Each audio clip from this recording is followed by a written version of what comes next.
Hi hello everybody. ഈ official കാര്യം പറയാനുള്ളത് കൊണ്ട് യാത്ര തൽക്കാലം ക്യാൻസലാക്കി. കാരണം ചില കാര്യങ്ങൾ നമ്മൾ പറഞ്ഞേ പറ്റും. യാത്രക്ക് അവിടെ നിൽക്കട്ടെ, എനിക്കങ്ങനെ വ്യൂസോ യൂട്യൂബ് വരുമാനമൊന്നും ഇല്ല. എനിക്കതൊന്നും ഒരു വിഷയവുമല്ല. ഞാൻ ഇപ്പോൾ ഒരു കാര്യം പറയാൻ വന്നത് എന്താണെന്ന് വെച്ചാൽ, അതായത് ഞാനിപ്പോൾ ഒരു ചെറിയൊരു വീഡിയോ ഇട്ടിട്ടുണ്ട്, അത് നിങ്ങൾ കാണണം. വലിയൊരു ഗുണ്ടായിസത്തിൻ്റെ വീഡിയോ ആണ്, വിത്ത് എവിഡൻസ് നാളെ പറഞ്ഞു തരും രാവിലെ. ഇപ്പം എനിക്ക് പറയാനുള്ളത്, ഏറ്റവും കൂടുതൽ ഈഗോ പിന്നെ ഭയങ്കരമായിട്ട് ക്വാളിഫിക്കേഷൻ്റെ മേലെ തരംതിരിവ്. ഒരു എക്സാമ്പിൾ ഞാൻ പറയാം. അതായത് പാർട്ട് ടൈം ജീവനക്കാരോട് പ്രൊഫസർമാർ മിണ്ടൂല. ഒരു എക്സാമ്പിളാണ്. അതേപോലെ ടെക്നിക്കൽ സ്റ്റാഫിൻ്റെ അടുത്ത് പ്രൊഫസർമാർ മിണ്ടൂല. പിന്നെ എൻ്റെ വീഡിയോയിൽ ഒരുപാട് കമൻ്റ് ഇട്ടിട്ടുണ്ടായിരുന്നു, നീ അങ്ങനെ കയറി വന്നവളല്ലേ, ഇങ്ങനെ കയറി വന്നവളല്ലേ എന്ന്. ആ പരിഹാസം എൻ്റെ സിവിലിൻ്റെ HOD എൻ്റെ അടുത്ത് ഒരുപാട് കാണിച്ചിട്ടുണ്ടായിരുന്നു. ആ സ്ത്രീക്ക് ഭയങ്കര ഈഗോ ആണ്. ആ സ്ത്രീക്കുള്ളൊരു പ്രത്യേകത, ആ സ്ത്രീ പിന്നെ ഡ്രസ്സ് ചെയ്യുന്ന പോലെ മറ്റൊരാൾ ചെയ്താൽ അവർക്ക് വിഷയമാണ്. അല്ലെങ്കിൽ അവരെക്കാട്ടിയും സൗന്ദര്യമുള്ളൊരാൾ പിന്നെ അവരുടെ ഡിപ്പാർട്ട്മെൻറ്റിലുണ്ടെങ്കിൽ, എസ്പെഷ്യലി ഡിപ്പാർട്ട്മെൻറ്റിലുണ്ടെങ്കിൽ അവർക്കത് അൺസഹിക്കബിളായ ഒരു കാര്യമാണ്. പിന്നെ വേറൊരു കാര്യം എന്താണെന്ന് വെച്ചാൽ, ഒരു എക്സാമ്പിൾ ഞാൻ പറഞ്ഞുതരാം. അവിടെ ഉണ്ടായിരുന്ന പല മേലധികാരികളുടെ അടുത്തൊന്നും അനുഭവം ഉണ്ടായിട്ടുണ്ട്. ഞാനൊരു ഖാദി സിൽക്കിൻ്റെ സാരി വാങ്ങിയിട്ടുണ്ടായിരുന്നു. എനിക്ക് പറയാനുള്ളത്, നമുക്ക് ചിലപ്പോൾ നമ്മളെ വീട്ടിൽ പൈസ ഉണ്ടാവും, അല്ലെങ്കിൽ പിന്നെ നമ്മളെന്തെങ്കിലും ഏതെങ്കിലും തരത്തിൽ ഫിനാൻഷ്യൽ ബെനിഫിറ്റ്സ് ഇല്ലവർ ചിലപ്പോൾ സ്വീപ്പർ ജോലിയൊക്കെ ചെയ്യും. ജോലി ഏതും ചെയ്യാം.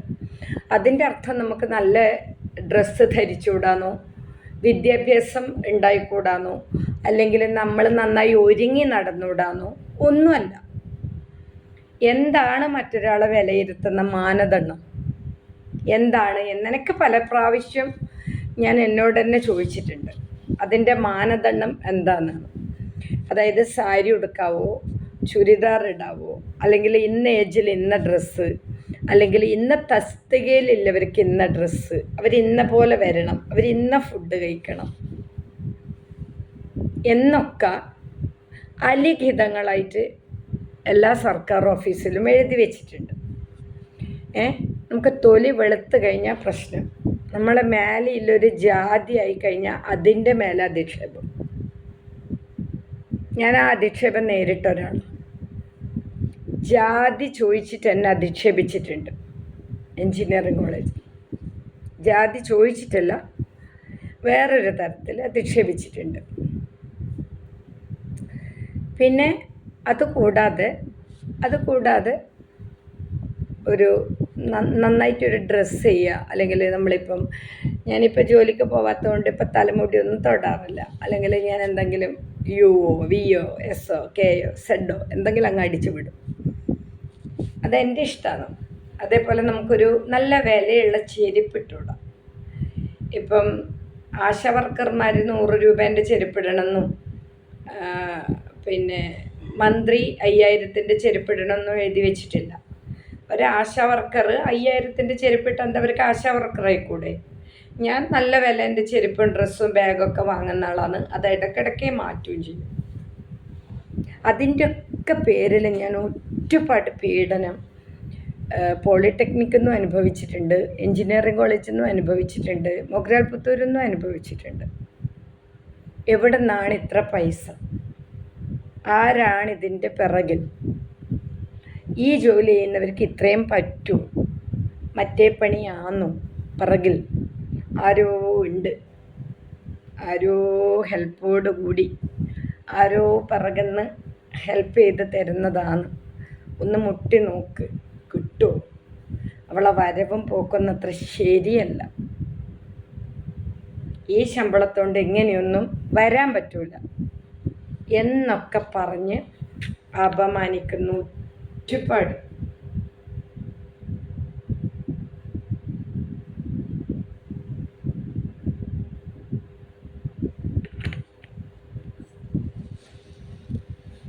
നമ്മൾ കാണാതെ നമ്മളെ നോക്കും.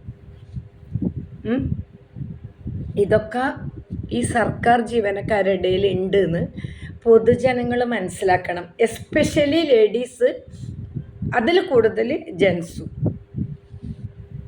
പിന്നെ പലരും പറയുന്നത് നമ്മളെ തമാശയായിട്ടങ്ങ് കളയും. പക്ഷേ ചില അനുഭവം വരുമ്പോൾ സിവിൽ ഡിപ്പാർട്ട്മെൻറ്റിൽ നിന്ന് ഉണ്ടായ ഒരു ലേഡീൻ്റെ അടുത്തുനിന്ന് ഒന്നല്ല ഓരോന്നല്ല, ഇപ്പം റിട്ടയർഡായി മൂലക്കായി, അവരൊക്കെ കാണിച്ച് അഴിമതിയും അഹങ്കാരവും തെമ്മാടിത്തരും. അതേപോലെ സിവിൽ ഡിപ്പാർട്ട്മെൻറ്റിൽ നിന്ന് പോയൊരു ലേഡി ഉണ്ട്, എന്നും പരിഹസിക്കുന്ന മാത്രമല്ല, സാറേ ശ്രീലത ടീച്ചർ എപ്പോഴും ക്യാൻറ്റീനിന്നാണ് ഫുഡ് കഴിക്കൽ, സാറേ ശ്രീലത ടീച്ചർ എപ്പോഴും ധർമ്മശാലയിൽ നിന്ന് ഓട്ടോനെയാണ് വരൽ, നമ്മളെ പേഴ്സണൽ കാര്യം മറ്റുള്ളവരോട് പറഞ്ഞിട്ട് ചിരിക്കുക. എന്താവശ്യത്തിന്? അവളിപ്പോൾ പോളിയിലുണ്ട്. പിന്നെ എന്ത് ഡ്രസ്സ് ചെയ്താലും ചോദിക്കും, പിന്നെ പറയും രസമില്ല എന്ന്. നമ്മൾ അങ്ങോട്ട് രസമുണ്ടോ എന്ന് ചോദിക്കാനും പോകുന്നില്ല, രസമില്ല. അതിലൊരാനന്ദം കണ്ടെത്തുന്നവർ. പിന്നെ വേറൊരു കാര്യം എന്താണെന്ന് വെച്ചാൽ, ഇപ്പം നമ്മൾ ആരോട് മിണ്ടുന്നതും ചില ലേഡീസിന് നമ്മളെ മറ്റേ കാര്യത്തിന് മിണ്ടുന്നത്, എസ്പെഷ്യലി ഇപ്പോൾ പോളി പോയി എന്ന് പറഞ്ഞില്ലേ, അവർ നമ്മൾ ആരോട് സംസാരിച്ചാലും ആ തരത്തിൽ സംസാരിച്ചു എന്ന് പറയും. കാരണം അവർക്ക് അങ്ങനെ ഒരു കേസ് ഉണ്ടായിരുന്നു. അപ്പം മഞ്ഞപ്പിത്തുള്ളവർക്കെല്ലാം മഞ്ഞ എന്ന് പറഞ്ഞ പോലെ നിങ്ങൾ ആരും പബ്ലിക് കാണുന്ന പോലെയല്ല ഒരു സർക്കാർ ഓഫീസിലെ ജീവിതം. വളരെ സ്ട്രെസ്സും പെയിനും ഇൻസൾട്ടിങ്ങും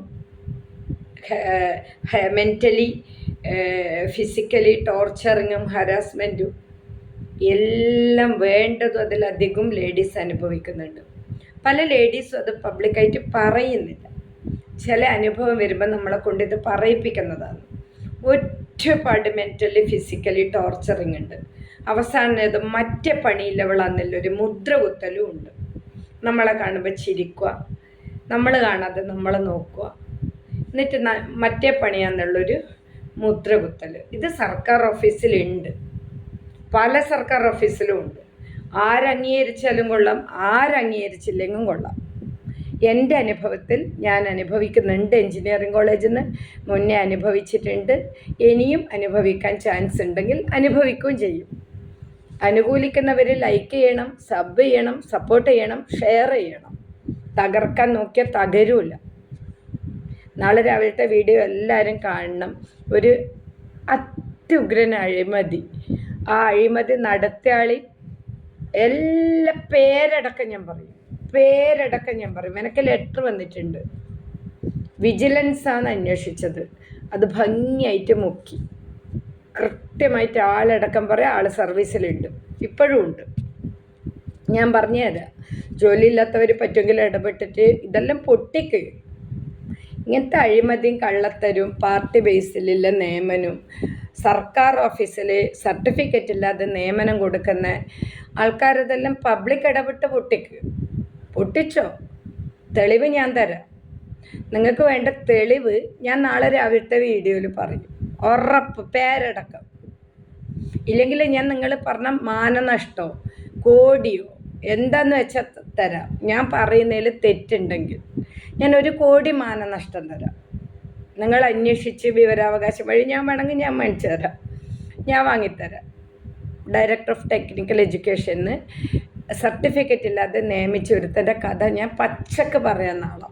അതിൽ തെറ്റുണ്ടെങ്കിൽ നിങ്ങൾക്ക് ഞാൻ 1 കോടി നഷ്ടപരിഹാരം തരാം. ഞാൻ പറഞ്ഞതിൽ തെറ്റുണ്ടെങ്കിൽ ഞാൻ വെല്ലുവിളിക്കുന്നു. എൻ്റെ യൂട്യൂബ് ചാനലിലൂടെ 1 കോടി നഷ്ടപരിഹാരം തരാൻ ഞാൻ വെല്ലുവിളിക്കുന്നു. നാളെ തരാം. ഞാൻ അഴിമതി കഥ ഞാൻ നാളെ തരാം. നിങ്ങൾ ചവിട്ടി വിട്ടത് മൂർഖനെയാണ്, ഞാൻ നാളെ തരാം. വിത്ത് എവിഡൻസ് ഞാൻ നാളെ തരാം. അതിക്രൂരമായ ജീവിതത്തിലൂടെ പല സർക്കാർ ഓഫീസും പോകുന്നു. ഭീഷണിയും സെക്ഷൽ ഹരാസ്മെൻറ്റും വൃത്തികേടും തെമ്മാടിത്തരും എല്ലാം ഉണ്ട്. അപ്പോൾ നാളത്തെ വീഡിയോയിൽ വിശദമായിട്ട് പറയാം.